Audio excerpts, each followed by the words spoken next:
Hello students.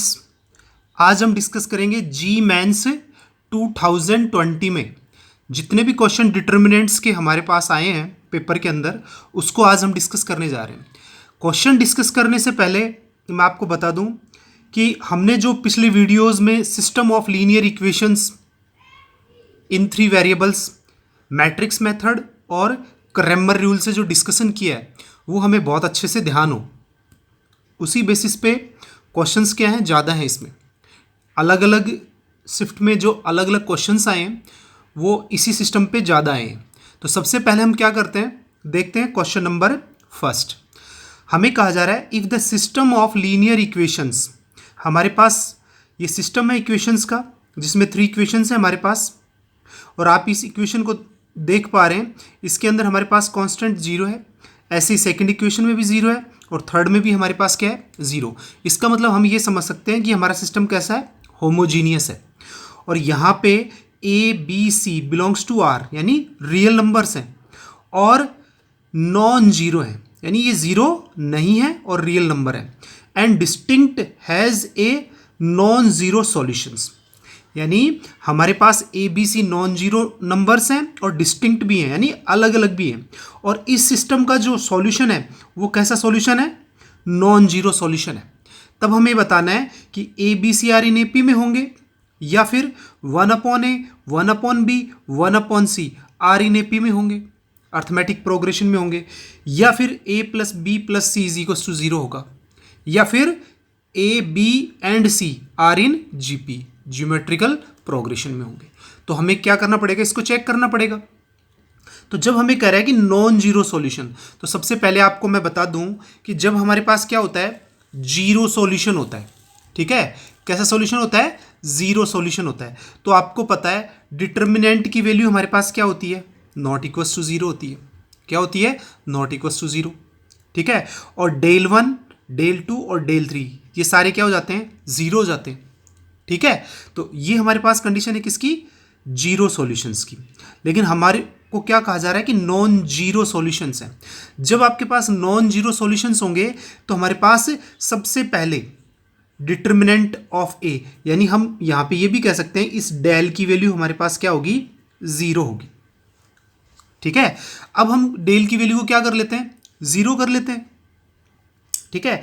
अब del को हम क्या कर रहे हैं, 0 कर रहे हैं। अभी हमने क्या कर दिया, 0 कर दिया। अब आप देखें इसके अंदर जो हमारे पास क्या है, फर्स्ट कॉलम है, उसमें से क्या कॉमन आ रहा है, 2 हमारे पास कॉमन आ रहा है, ठीक है। हमने इसमें से क्या ले लिया, 2 कॉमन ले लिया हमने यहाँ से।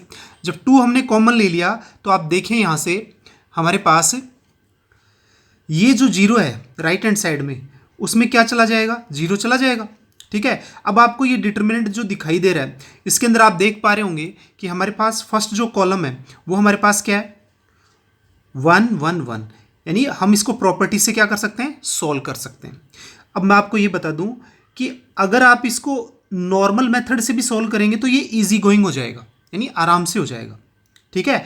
तो चलो हम प्रॉपर्टी यूज करते हैं इसमें, क्योंकि आपको पता है कॉलम में 1 1 है तो रो में क्या लगेंगी, property R1 tense to R1 minus R2 और R2 tense to R2 minus R3। ऐसा करेंगे तो ये देखिए ये 0 हो गया, ये 2a माइनस 3b हो गया और ये a माइनस b हो गया यहाँ पे। ऐसे ही 1 माइनस 1 0, 3b माइनस 4c और b माइनस c, और हमारे पास थर्ड रो क्या रहेगी, सेम रहेगी।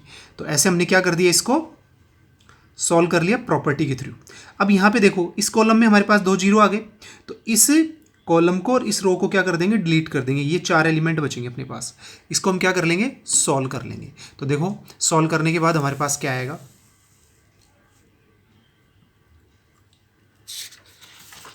यहाँ पे जब हम इसको क्या कर रहे हैं, सॉल्व कर रहे हैं, तो सॉल्यूशन करने पे देखो हमारे पास क्या हो गया, यहाँ पे -3b² से क्या कैंसिल हो गया, +3b² कैंसिल हो गया यहाँ पे, ठीक है। अब हमारे पास क्या बचता है, 2ab और यहाँ पे -3ab, तो -ab + 2ac - bc is equal to 0 आ गया, ठीक है। तो 2ac is equal to ab + bc। अब यहाँ पे दोनों साइड हम किससे डिवाइड कर देंगे, ए बी सी से डिवाइड कर देंगे, ठीक है। अब दोनों साइड हम ए बी सी से डिवाइड करेंगे तो यहाँ पे देखो ए सी है तो यहाँ पे क्या बचेगा, बी, यहाँ पे ए बी है तो क्या बचेगा, सी, और यहाँ पे बी सी है तो यहाँ पे क्या आएगा, 1/a। तो हमारे पास जो सॉल्यूशन करने के बाद हमारे पास आया 2/b is equals to 1/c plus 1/a। ठीक है, तो यहाँ से आप देखें ABC जब किस में होते हैं, AP में, सॉरी HP में होते हैं, तो हमारे पास क्या होता है 2/b is equals to 1/a plus 1/c हमारे पास होता है। ठीक है, तो यहाँ पे आप देख पा रहे हैं कि ऐसा ही कुछ यहाँ पे है। तो हम ये क्या कह सकते हैं, यहाँ पे ABC किसके अंदर है, HP में है।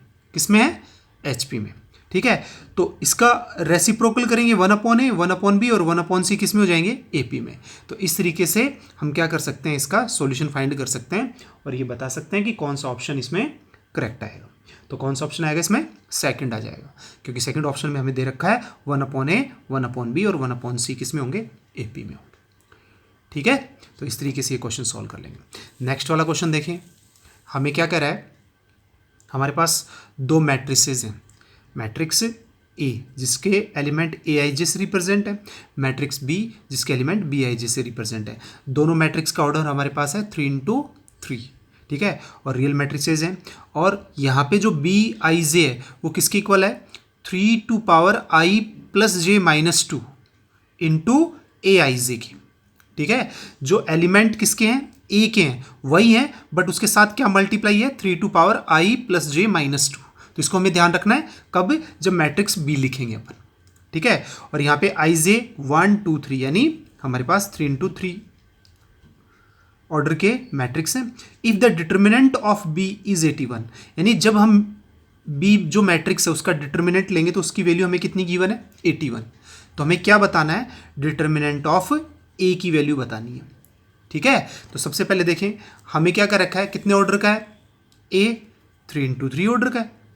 हमने क्या ले लिया, मैट्रिक्स A ले लिया। हमें पता है 3×3 ऑर्डर का लेते हैं तो A11 A12 A13, ऐसे A21 A22 A23 A31 A32 और A33। ठीक है, अब B हमें क्या गिवन था, Aij के इक्वल ही है उसके एलिमेंट, लेकिन पावर कितनी है हमारे पास, 3⁻i + j - 2 मल्टीप्लाई इसके साथ। तो देखो सबसे पहले B हमने मैट्रिक्स लिखा, तो यहाँ पे आप देखो A में क्या है, 1 1 है, तो I और J की वैल्यू 1 + 1 कितनी हो गई, 2, 2 - 2 कितना हो गया, 0, तो 3 की पावर 0 इंटू A11, तो यहाँ पे कितना आ जाएगा, A11 आ जाएगा। 3⁻0 कितना हो जाएगा, 1 हो जाएगा, तो यहाँ पे इसमें 1 लिख लेंगे। फिर यहाँ पे A12, तो यहाँ पे कितना आएगा, 1 और 2, तो 2 से 2 कैंसिल, 3 की पावर 1, तो 3 की पावर 1 A12। ऐसे ही A13 में 1 + 3 यानी 4 - 2, तो 3 का स्क्वायर A13। तो इसी तरीके से हम सारे एलिमेंट्स क्या लिख लेंगे, यहाँ पे इस मैट्रिक्स से B के लिख लेंगे। अब हमें साथ में क्या गिवन था कि इस डिटर्मिनेंट की वैल्यू कितनी है, 81 है। तो अब हम इस मैट्रिक्स से क्या बना देंगे, डिटर्मिनेंट बना देंगे। तो यहाँ पे अब देखो डिटर्मिनेंट बना दिया हमने इसका, और वैल्यू कितनी है इसकी, 81। अब यहाँ पे आप ध्यान देना कि हमारे पास जो ये सेकंड कॉलम है उसमें से 3 क्या आ रहा है, सब में से कॉमन आ रहा है। देखो दिखाई दे रहा है ना आपको, 3⁻1 3⁻2 3⁻3, तो इसका मतलब 3 इसमें से बाहर ले सकते हैं, और थर्ड कॉलम में से 3 का स्क्वायर बाहर ले सकते हैं। तो सबसे पहले हम 3 सेकंड कॉलम में से और 3 का स्क्वायर किस में से बाहर लेंगे, थर्ड कॉलम में से। ठीक है, जब हम इसमें से क्या ले लेते हैं, कॉलम में से ये 3 और 3 का स्क्वायर कॉमन ले लेते हैं, तो उसके बाद जो हमारे पास डिटर्मिनेंट बचता है वो हमारे पास ये बचता है। अब इसमें भी आपको क्या दिखाई दे रहा होगा कि सेकंड रो के अंदर देखो 3 कॉमन आ रहा है ना, और ऐसे ही थर्ड रो में क्या आ रहा है, 3 का स्क्वायर, तो इनको भी हमने क्या ले लिया, बाहर कॉमन ले लिया। तो इसका मतलब फिर अंदर क्या बच गया, A11 A12 A13 A21 A22 A23 A31 A32 और A33, यानी ये डिटर्मिनेंट ऑफ A। ठीक है, क्या हो गया, मैट्रिक्स A था तो इसका डिटर्मिनेंट ऑफ A हो गया, = 81। ये पावर्स कितनी हो गई, 3⁻6। अब determinant of A = 81/3⁻6, determinant of A = 3⁻4/3⁻6, तो = यहाँ पे ये 4 इससे 6 से कैंसिल होगी, तो 1/3 का स्क्वायर, तो डिटर्मिनेंट ऑफ A की वैल्यू कितनी आएगी, 1/9 आएगी। तो इस तरीके से हमारे पास वैल्यू आएगी डिटर्मिनेंट की 1/9। ठीक है, तो इस तरीके से हम क्या कर सकते हैं, इसको सॉल्व कर सकते हैं। अब नेक्स्ट क्वेश्चन देखें आप, हमें क्या कह रहा है इस क्वेश्चन के अंदर, हमें कह रहा है कि हमारे पास एक सिस्टम है लीनियर इक्वेशंस का। ठीक है, ये तीनों इक्वेशन है हमारे पास यहाँ पे। अब यहाँ पे आप देखना कांस्टेंट में म्यू आ रहा है और थर्ड कॉलम में लैम्डा आ रहा है, बाकी सारे की रियल नंबर्स अपने पास 1 1 3 1 2 2 ठीक है ना। अब कह रहा है हैज़ मोर देन 2 सॉल्यूशंस, यानी 2 से ज़्यादा हमारे पास इसके क्या है, सॉल्यूशन है। तब हमें बताना है म्यू माइनस लैम्डा स्क्वायर की वैल्यू बतानी है। तो जब भी मोर देन 2 सॉल्यूशंस आते हैं तो इसका मतलब हम सॉल्यूशन के कौन से साइड की तरफ जा रहे हैं, इनफाइनाइट सॉल्यूशंस की तरफ जा रहे हैं। ये ध्यान रखेंगे, जब भी लिखा हुआ मिलता है मोर देन 2 सॉल्यूशंस, इसका मतलब कंडीशन कौन सी लगेगी हमारे पास, इनफाइनाइट सॉल्यूशंस की, यानी सॉल्यूशंस तो है ही, मोर देन 2 है। ठीक है, तो यहाँ पे आपको पता है जब मोर देन 2 सॉल्यूशंस होंगे तो डिटर्मिनेंट की वैल्यू तो क्या रहेगी, 0 रहेगी। साथ में डेल 1, डेल 2, डेल 3 तीनों की वैल्यू भी क्या रहेगी, 0 रहेगी। ठीक है ना, इनफाइनाइट सॉल्यूशंस में। बट यहाँ पे देखो हमने डेल को क्या कर दिया, 0 कर दिया। ठीक है, 1 1 1 1 1 3 1 2 2 1 3 लैम्डा इज इक्वल टू 0। अब हमने डेल 3 को ही 0 लिया क्योंकि ज़रूरत ही नहीं पड़ी हमें किसको, 0 लेने की, क्योंकि आप देखो कि जब हम डेल 3 लेंगे तो ये जो थर्ड कॉलम है इसकी जगह कौन सी वैल्यूज आ जाएंगी, 6 10 और म्यू आ जाएंगी। ठीक है, तो यहाँ पे हमारे पास किसकी वैल्यू आ जाएगी, म्यू की वैल्यू आ जाएगी। तो हम क्या लेंगे, डेल 3 को ही क्या ले लेंगे, 0 ले लेंगे। तो यहाँ पे ये क्या बन गया, डिटर्मिनेंट बन गया। अब हम क्या करते हैं, डिटर्मिनेंट फर्स्ट और सेकंड को क्या करते हैं, सॉल्व करते हैं। अब सॉल्यूशन करने से देखो हमारे पास क्या आता है,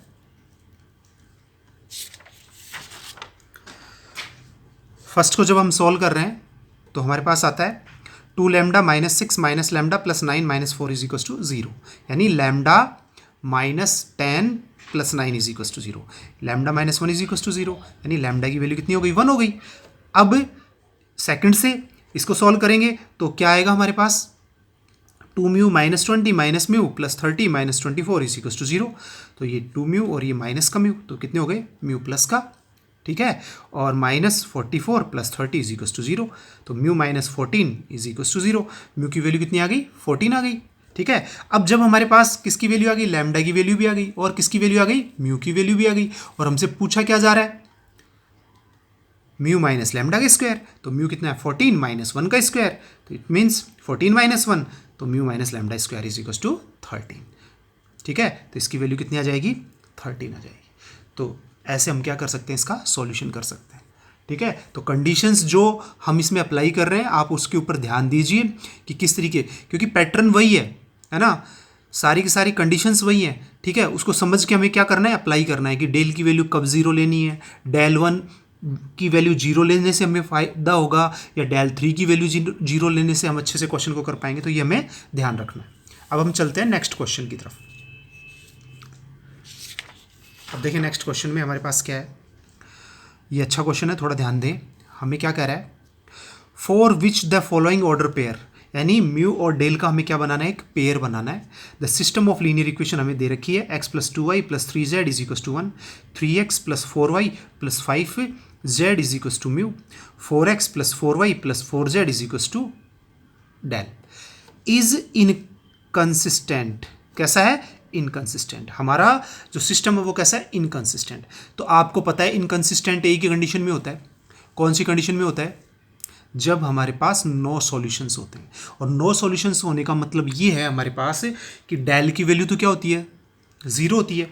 डेल 1, डेल 2 और डेल 3 तीनों में एटलीस्ट कम से कम एक नॉट इक्वल्स टू 0 होना चाहिए। तो यहाँ से हम पता नहीं कर पाएंगे कि कौन सा हमारे पास क्या है, 0 नहीं है और कौन सा 0 है। ठीक है, तो यहाँ पे देखो हमें सबसे पहले हमने चेक कर लिया कि इसके अंदर हम डेल की वैल्यू क्या ले रहे हैं, 0, यानी वास्तव में 0 है कि नहीं है। तो हमने क्या लिख लिया, डेल को लिख लिया यहाँ से। अब हमें डेल को सॉल्व करेंगे तो इसकी वैल्यू कितनी आ रही है, 0 आ रही है। ठीक है, तो इसका मतलब हम नो सॉल्यूशंस में जाएंगे। अब नो सॉल्यूशंस में जाएंगे तो अब हमें नहीं पता ना डेल 1 0 है या डेल 2 है या डेल 3 है। तो हम क्या करेंगे, इसको थोड़ा चेंज करते हैं। कैसे, हम कंसिस्टेंट पे जाते हैं। ठीक है, अब ध्यान देना अच्छे से, हम कौन सी कंडीशन पे जाते हैं, कंसिस्टेंट पे जाते हैं। आपको पता है जब डेल की वैल्यू 0 होती है और सिस्टम कैसा होता है, कंसिस्टेंट, इसका मतलब सॉल्यूशन कैसे हैं, इनफाइनाइट सॉल्यूशंस हैं। कैसे सॉल्यूशंस है, इनफाइनाइट सॉल्यूशन है। और इनफाइनाइट सॉल्यूशन जब है तो डेल 1 भी 0 है, डेल 2 भी 0 और डेल 3 भी 0 है। तो तीनों डिटर्मिनेंट हमने यहाँ लिख लिए देखो। और जब हम इन डिटर्मिनेंट्स को क्या करेंगे, सॉल्व करेंगे, तो मैं आपको बता दूं कि हमारे पास एक ही इक्वेशन आएगी तीनों के अंदर, जो आप देख पा रहे हैं। 2 mu minus del is equal to 0, two mu minus del is equal to zero और two mu minus del is equal to zero, यानी कंसिस्टेंट की कंडीशन है। अब एक इक्वेशन आ रही है, अब जो हमारे पास जो ऑप्शंस हमें गिवन है, तो देखो हमें जो ऑप्शंस गिवन है उसके अंदर जो पहला है वो 3 4 है, सेकंड हमारे पास कितना है 4 6 है, और नेक्स्ट हमारे पास कितना है 4 और 3 है, और लास्ट वाला जो हमारे पास है वो हमारे पास कितना है 1 और 0। अब देखो, अब हम म्यू की वैल्यू कितनी ले लें 3 और डेल की कितनी ले लें 4, तो यहाँ देखो 3 2 जा 6, ठीक है, -4, तो अपने पास कितना आ गया, कितनी वैल्यू आ गई 2 आ गई यहाँ पे। ऐसे ही हम 4,6 लेंगे तो 8 -6 फिर 2 आ गई, फिर हम 1,0 लेंगे तो वही बात है 2 -0 यानी 2 आ गई। एक हमारे पास 4,3 ऐसा है जो यहाँ पे सेम वैल्यू नहीं देगा, 4,3 रखते हैं, देखो एक ही सेम इक्वेशन है, तो हमारे पास कितना हो गया 4 2 जा 8 -3, तो कितना आ रहा है 5 आ रहा है, ना कि 2 आ रहा है। तो इसका मतलब फर्स्ट ऑप्शन से, सेकंड ऑप्शन से और फोर्थ ऑप्शन से हमारे पास सिस्टम कैसा है, कंसिस्टेंट है। कैसा है, कंसिस्टेंट। इसका मतलब अब इनकंसिस्टेंट कौन सी वैल्यू के लिए, कौन से ऑर्डर पेयर के लिए, 4,3 के लिए। तो यहाँ पे म्यू कोमा डेल की वैल्यू का जो ऑर्डर पेयर है वो हमारे पास कितना हो जाएगा 4,3 हो जाएगा। तो इस तरीके से हम इनकंसिस्टेंट के लिए ये ऑर्डर पेयर फाइंड कर सकते हैं, किसका, म्यू और डेल का। ठीक है, अब हम चलते हैं नेक्स्ट क्वेश्चन पे। बहुत अच्छे क्वेश्चंस हैं, एक एक की कंडीशंस आपको क्या करनी है, ध्यान रखनी है, और फिर ये आगे भी जब आप पेपर्स देंगे या क्वेश्चंस जब भी सॉल्व करेंगे तो इन कंडीशंस को अप्लाई करना है, ऐसा ही सोच के। नेक्स्ट क्वेश्चन देखो, हमें कह रहा है the system of linear equation जो हमें गिवन है वो कैसा है, इनफाइनाइटली मैनी सॉल्यूशंस हैं, किसके लिए, लैम्डा इज इक्वल टू 2 के लिए, या नो सॉल्यूशंस है लैम्डा इज इक्वल टू 2 के लिए, या फिर नो सॉल्यूशंस है लैम्डा इज इक्वल टू 8 के लिए, या फिर यूनिक सॉल्यूशन है लैम्डा इज इक्वल टू -8 के लिए। तो यहाँ पे देखो मेजोरिटी किसकी है, इनफाइनाइटली मैनी सॉल्यूशंस की या नो सॉल्यूशंस की। जब भी हमारे पास क्या होता है, इनफाइनाइटली मैनी सॉल्यूशंस होते हैं या फिर नो सॉल्यूशंस होते हैं, तो डेल हमारा हमेशा क्या होता है, 0 होता है, सीधी सी बात है। ठीक है, तो हमने डेल को क्या कर दिया, 0 कर दिया, और वैल्यूज़ क्या लिख ली, फर्स्ट कॉलम हमारे पास क्या होगा, लैम्डा 2 लैम्डा और 4, सेकंड 2 3 और लैम्डा, और थर्ड कॉलम 2 5 और 6। अब हम इसको क्या करेंगे, सॉल्व करेंगे। अब देखें, जब हम इसको सॉल्व करेंगे तो हमारे पास इसका जो सॉल्यूशन है वो हमारे पास क्या आ रहा है, वो आ रहा है 18 lambda -5 lambda square -24 lambda +40 +4 lambda square -24 is equal to 0। अब हम इसको क्या कर रहे हैं, सॉल्व कर रहे हैं, तो हमारे पास कितना आ गया, minus lambda square -6 lambda +16 is equal to 0। माइनस से दोनों तरफ क्या कर देंगे, मल्टीप्लाई, तो lambda square +6 lambda -16 is equal to 0। ठीक है, तो लैम्डा स्क्वायर, अब इसके फैक्टर करेंगे तो हमारे पास क्या आ रहा है, lambda square 8 lambda -2 lambda -16 is equal to 0। इसमें से क्या कॉमन आ रहा है, लैम्डा, इसमें से -2, तो हमारे पास हो गया लैम्डा इंटू लैम्डा +8, और ये -2 into lambda +8 is equal to 0। अब लैम्डा -2 और into lambda +8 is equal to 0। तो आप देख पा रहे हैं यहाँ पे हमारे पास फर्स्ट फैक्टर से लैम्डा की वैल्यू कितनी आ रही है, 2, और सेकंड फैक्टर से लैम्डा इज इक्वल टू -8। ठीक है, तो -8 का तो हमारे पास ऑप्शन में जिक्र ही नहीं है, फोर्थ ऑप्शन में है, फर्स्ट सेकंड और थर्ड में नहीं है। तो हम सबसे पहले क्या यूज करेंगे, लैम्डा इज इक्वल टू 2, क्योंकि डेल की वैल्यू हमारे पास क्या हो गई, 0 ली हमने। ठीक है ना, तो अब हम यहां पे लैम्डा इज इक्वल टू 2 को क्या करेंगे, यूज करेंगे। जब हमारे पास लैम्डा इज इक्वल टू कितना है, 2 है। ठीक है, तो यहां पे देखो हमारे पास हम डेल 1 की वैल्यू फाइंड करेंगे यहां से। ठीक है, डेल 1 की वैल्यू फाइंड करेंगे, तो डेल 1 की वैल्यू हमारे पास जब हम फाइंड करेंगे तो हमारे पास क्या आ रही है, 40 + 4 -28, यानी 44 -28, यानी डेल 1 इज इक्वल टू 16। वो क्या है, नॉट इक्वल टू 0। यानी फर्स्ट डेल 1 से ही क्लियर हो गया कि जब हम लैम्डा की वैल्यू कितनी यूज करेंगे, 2 यूज करेंगे, तो डेल 1 क्या आएगा, नॉट इक्वल टू 0। यानी अब डेल 1 की वैल्यू हमारे पास कितनी नहीं आई, 0 नहीं आई। तो एक वैल्यू भी जब 0 नहीं है, किसमें से, डेल 1 डेल 2 और डेल 3 में से, तो इसका मतलब डेल 0 है और डेल 1 डेल 2 और डेल 3 में एक वैल्यू 0 नहीं है। तो सॉल्यूशंस कैसे होंगे, नो सॉल्यूशंस होंगे। तो हम ये कह सकते हैं डेल 1 इज इक्वल टू 0, ठीक है ना, यानी del 1 is not equal to 0 और डेल की वैल्यू हमारे पास कितनी है 0, किसके लिए लैम्डा इज इक्वल टू 2 के लिए। तो हमारा जो सिस्टम है वो कैसा है, 9 सॉल्यूशंस हैं उसके, और किसके लिए लैम्डा इज इक्वल टू 2 के लिए। ठीक है, तो इस तरीके से हमारे पास जो ऑप्शन आएगा वो कौन सा करेक्ट आएगा, सेकंड ऑप्शन करेक्ट आ जाएगा। ठीक है।